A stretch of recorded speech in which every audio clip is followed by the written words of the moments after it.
নমস্কার, Assam prime network থেকে আমি ইন্দ্রাণী আপনাদের স্বাগত জানাচ্ছি। 28তম জাতীয় যুব উৎসবে অংশগ্রহণ করার লক্ষ্যে সিপাহীজলা জেলাভিত্তিক যুব উৎসব অনুষ্ঠিত হয় শনিবার বিশ্রামগঞ্জ শচীন দেব বর্মন কলাক্ষেত্রে। যুব বিষয়ক ক্রীড়া দপ্তর, সিপাহীজলা জেলা পরিষদ এবং জেলা প্রশাসনের যৌথ উদ্যোগে সিপাহীজলা জেলাভিত্তিক যুব উৎসব অনুষ্ঠিত হয়। জেলাভিত্তিক যুব উৎসবের প্রদীপ জেলে শুভ সূচনা করেন সিপাহীজলা জেলা পরিষদের সভাধিপতি সুপ্রিয়া দাস দত্ত। এছাড়া উপস্থিত ছিলেন নলচর বিধানসভা কেন্দ্রের বিধায়ক কিশোর বর্মন, সিপাহীজলা জেলার অতিরিক্ত জেলাশাসক সুব্রত মজুমদার, যুব বিষয়ক ক্রীড়া দপ্তরের ডেপুটি ডাইরেক্টর সমীর দেববর্মা, অতিরিক্ত জেলা পুলিশ সুপার রাজীব সূত্রধর, সিপাহীজলা জেলা শিক্ষা আধিকারিক মলয় ভৌমিক। অনুষ্ঠানে সভাপতিত্ব করেন বিশালগড় পঞ্চায়েত সমিতির চেয়ারপারসন অতসী দাস সহ অন্যান্যরা। সিপাহীজলা জেলাভিত্তিক যুব উৎসবে জেলার বিভিন্ন ব্লক, নগর পঞ্চায়েত এবং পৌর পরিষদ থেকে প্রতিনিধিরা অংশগ্রহণ করেন।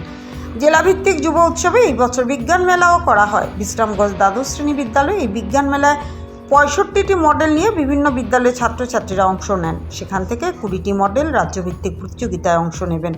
অনুরূপভাবে শচীন দেব বর্মন স্মৃতি কলাক্ষেত্রে হলের বাইরে বিভিন্ন দপ্তরের স্টল নিয়ে সাজিয়ে বসেন। যুব উৎসবে 15 থেকে 29 বছরের যুবক যুবতীরা বিভিন্ন ইভেন্টে অংশগ্রহণ করেন। আগামী 13ই নভেম্বর রাজ্যভিত্তিক যুব উৎসবের অংশগ্রহণ করবেন যারা জেলাভিত্তিক যুব উৎসবে নির্বাচিত হবেন।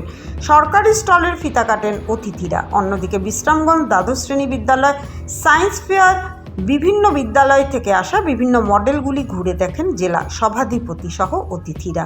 অনুষ্ঠানে আলোচনা করতে গিয়ে সিপাহীজলা জেলাভিত্তিক যুব উৎসবের উদ্বোধক তথা জেলা পরিষদের সভাধিপতি সুপ্রিয়া দাস দত্ত বলেন, ভানুচন্দ্রের report, Assam prime network. Swamiji বলে গেছেন যে আমাদের প্রত্যেকের ব্যক্তিত্ব তৈরি করা উচিত এবং উনি পঞ্চশীল উনি বলে গেছেন যে 5টা স্তম্ভকে যদি আমরা ফলো করি, আমরা অনুসরণ করি, তাহলে আমরা প্রত্যেকে আমরা আমাদের ব্যক্তিত্ব তৈরি করতে পারব। সেটা কি? সেটা হলো আত্মবিশ্বাস, আত্মনিয়ন্ত্রণ, আত্মত্যাগ, আত্ম উপলব্ধি, আত্মনির্ভর।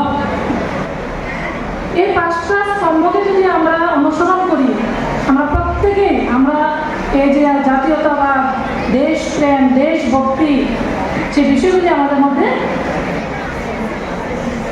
চলে আসবে। তাই আমি আমার সমস্ত যুবক ভাই বোনরা যারা এখানে উপস্থিত হয়েছে, আমি বলবো প্রত্যেকে এই 5টা স্তম্ভকে ফলো করবেন এবং নিজেকে বিশ্বাস করা, নিজেকে কন্ট্রোল করা, নিজেকে নিয়ন্ত্রণ যে রাখাটা।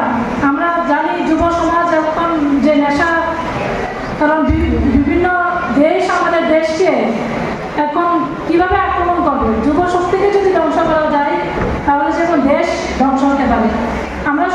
আমরা বলি একটা কথা যে আমরা যখন বিল্ডিং বানাই আমরা বলি যে বেসটা ঠিক করে করতে হবে, পিলারগুলি ঠিক করে বানাতে হবে, কারণ এই পিলারের উপর, বেসের উপর আমার পুরো কনস্ট্রাকশনটা দাঁড়িয়ে থাকবে। ঠিক তেমনি এই দেশের পিলার হলো আমার যুব সমাজ, এই দেশের বেসটা হলো আমাদের যুব সমাজ।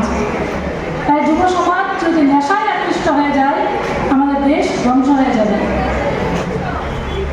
আজকের দিনে আমাদের নরেন্দ্র মোদীজির নেতৃত্বে, আদরণীয় প্রধানমন্ত্রী নরেন্দ্র মোদীজির নেতৃত্বে এই যুব সমাজকে সামনে রেখে আমাদের দেশ যেভাবে এগিয়ে চলছে, অন্যান্য দেশ তো চাইছে আমাদের দেশকে ধ্বংস করার জন্য, কিন্তু আমি বলবো আমার যুব ভাই বোনরা নেশায় যেন আকৃষ্ট না হয়ে